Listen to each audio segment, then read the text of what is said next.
Este es Carlos Ávila, una voz que clama en el desierto, preparad el camino al Señor. Si verdaderamente Hollywood quisiera hacer una producción de que no estamos solos, como estábamos hablando en el mensaje anterior, la Biblia es la primera que nos deja saber que no estamos solos en el universo. Hay algo muy interesante que debemos de recordar, y es que cuando Salomón, el gran rey, estableció su templo aquí en la tierra, hubo un momento espectacular que no se dice mucho, no se especifica,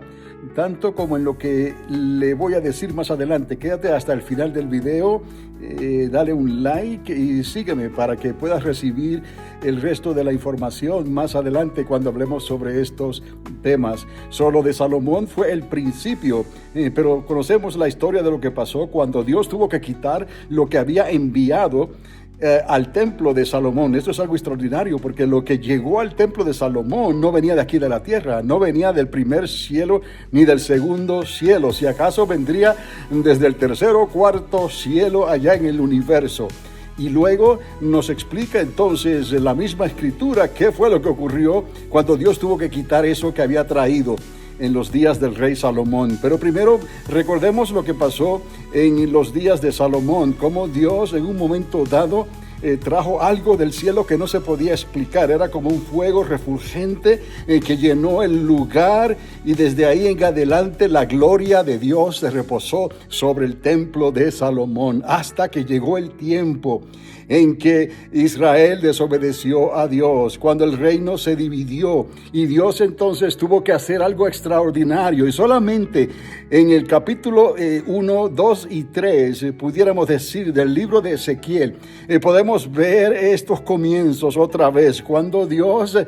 tiene que regresar otra vez a esta tierra y le explica al profeta lo que tenía que hablar y tenía que decirle a Israel, y les estaba advirtiendo que iban a caer en el cautiverio, en el día de los caldeos, en los días del rey Nabucodonosor. Ellos irían al cautiverio, y todo eso Dios de antemano les envió al profeta Ezequiel para dejarles saber qué era lo que iba a pasar y lo que estaría ocurriendo durante ese tiempo. Es extraordinario, porque Ezequiel no tenía la menor idea de lo que estaba viendo. Él solo recuerda cuando los cielos se abrieron, un gran estruendo. Por eso dije, si Hollywood quisiera hacer una película extraordinaria, algo que tenga que verse a nivel de Independence Day, aquella de las primeras películas extraordinarias que salieron, mostrando una visitación de seres extraterrestres sobre esta tierra, no hay mejor producción entonces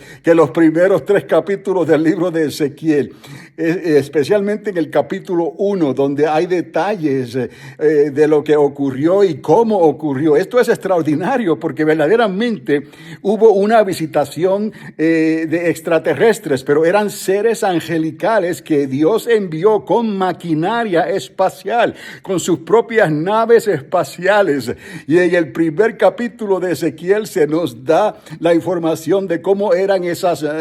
maquinarias, esas naves, esas ruedas que daban vueltas, esa energía pura que se movía a la velocidad de la luz. Dice que se movían de un lado al otro a la velocidad de un rayo. Como un rayo se movían estas unidades de un lado a otro, y había alguien. Luego llega el momento que se ve a alguien sobre esa nave, y entonces esa persona comienza a dar instrucciones de lo que iba a suceder. Y así, a través de todo el libro de Ezequiel, se nos habla hasta cuando llega el momento de la restauración. Se puede comenzar, digamos, una producción haciendo esa visitación de seres extraterrestres, pudiéramos decir, pero no son esos seres que hoy en día la gente piensa, como Hollywood hace las películas, y personas que vienen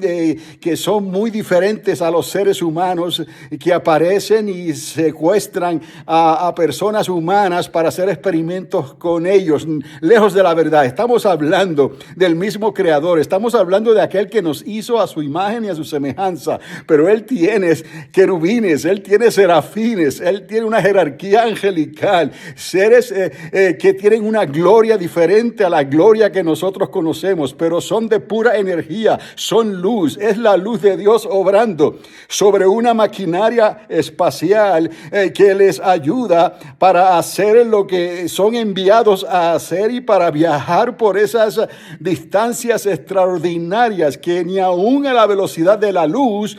pudieran moverse de un lugar a otro como lo están haciendo según esta información que nos es dada en la Biblia, en la palabra de Dios. Así que es increíble cómo Ezequiel ve esto, ve esa nave espacial, ve cómo se mueve, una energía pura, luz pura, un ruido que es muy difícil hasta de explicar, el ruido que se oye en el ambiente y luego a la velocidad que se mueven estas naves y estas ruedas de un lado a otro. Estamos viendo aquí algo extraordinario. Por eso dije, si Hollywood quisiera hacer una producción a nivel de la que hicieron cuando hicieron el Independence Day, que eso fue algo extraordinario, rompió taquillas, pudiéramos decir.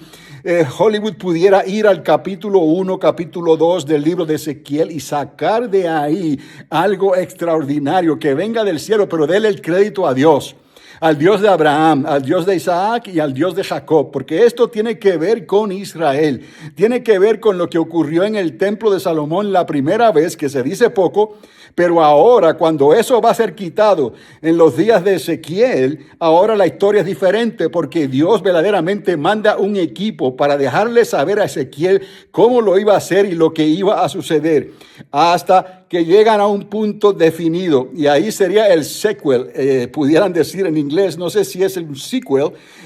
lo que sigue a la primera producción, y es donde ocurre una resurrección de huesos secos. Ese pudiera ser el sequel. Cuando llega Ezequiel al punto donde hay un valle que está lleno de huesos secos y de momento esos huesos comienzan a moverse, esos huesos comienzan a echar piel y luego de esa piel, esos huesos y esa piel cobran vida y se levantan y comienzan a movilizarse. Ese ejército de los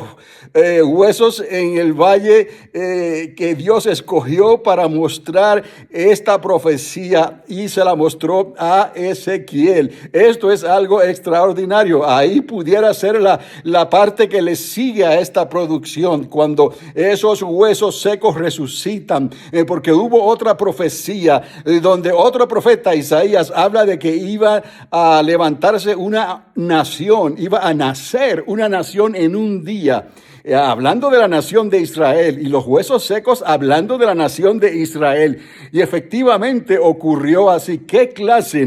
de producción sería esa, si se dedicaran a hacer algo así y romperían taquillas por todos lados? Porque lo que Ezequiel vio fueron naves espaciales, pero naves que fueron establecidas y dirigidas por el Espíritu de Dios, porque el Espíritu de Dios era el que los hacía moverse, el que les daba vida. Estamos viendo algo que es legítimo, algo que está en la palabra de Dios, que no es una fantasía de seres que vienen a destruir a la raza humana, lejos de la verdad. Ellos vienen a darnos una oportunidad, ellos vienen a rescatar a Israel, ellos vienen a darle una voz de advertencia a Israel de lo que tiene que hacer, porque Dios les iba a dar a otra oportunidad, los iba a hacer resucitar y los iba a hacer una nación otra vez, y entonces esa gloria iba a regresar aquí a la tierra. Y Jesús de Nazaret entonces va a estar a cargo y en el liderazgo cuando Él establezca su monarquía y su reino y ese cuarto templo. Entonces sí, esa gloria de Jehová va a manifestarse otra vez en esta tierra, pero bajo el mando de Jesús de Nazaret. Es algo muy diferente, pero en realidad esto explica que verdaderamente no estamos solos en el universo. Hay una serie de creación que Dios ha establecido establecido y ha hecho para ayudar a la raza humana, no para destruirla, para ayudarla, pero sí se han levantado seres angelicales, una jerarquía angelical que se levantó contra Dios. Esa jerarquía angelical sí viene en esa segunda mitad de la semana 70 y esos vienen a destruir a la raza humana. Solo una tercera parte de la raza humana va a sobrevivir y esa jerarquía angelical van a ser seres que van a subir del abismo y van a ser seres que van a descender de las potencias de los cielos y van a estar aquí en esta tierra y van a causar estragos, y van a causar grande aflicción a la raza humana, una grande tribulación como nunca antes ha existido en la historia de la humanidad. Así que tenemos que entender estas cosas porque estas cosas son verdad, tanto es una como la otra. La restauración, las visitaciones, el intento de Dios para recordarle a Israel que vuelva otra vez y el intento de Dios para recordar a la iglesia que necesitamos estar en el lado de la iglesia de Filadelfia y no en el lado de la iglesia de la Odisea. Porque cuando venga ese momento que se le llama la final trompeta, en el momento que habrá una transformación instantánea aquí en la tierra sobre las personas que están llenas del Espíritu Santo, ¿no? Que tienen la mente de Cristo, eso es algo que será extraordinario, pero aún así no se habla mucho de eso, pero de esta restauración de Israel sí se está hablando en la Escritura. Y el libro de Ezequiel es un ejemplo claro de esas visitaciones angelicales y de esas naves espaciales que Dios fabrica como le dijo a Noé que fabricara el arca, ¿no? Para la salvación en los días del diluvio. Pues Dios ha fabricado naves para que se mueva esa jerarquía angelical de ángeles buenos, de ángeles que están del lado de Dios y a favor de la raza humana y a favor de Israel. Porque llegará el día entonces que esos ángeles, esos otros ángeles, esa otra jerarquía de ángeles caídos, entonces estará operando en esta tierra, aunque por poco tiempo, solo lo harán por 3 años y medio, 42 meses, pero será devastador, porque destruirán toda la raza humana salvo una tercera parte, donde Jesús mismo va a intervenir y Él va a decidir quiénes van a escapar de esa destrucción, porque Jesús los necesita para repoblar la tierra humanamente hablando.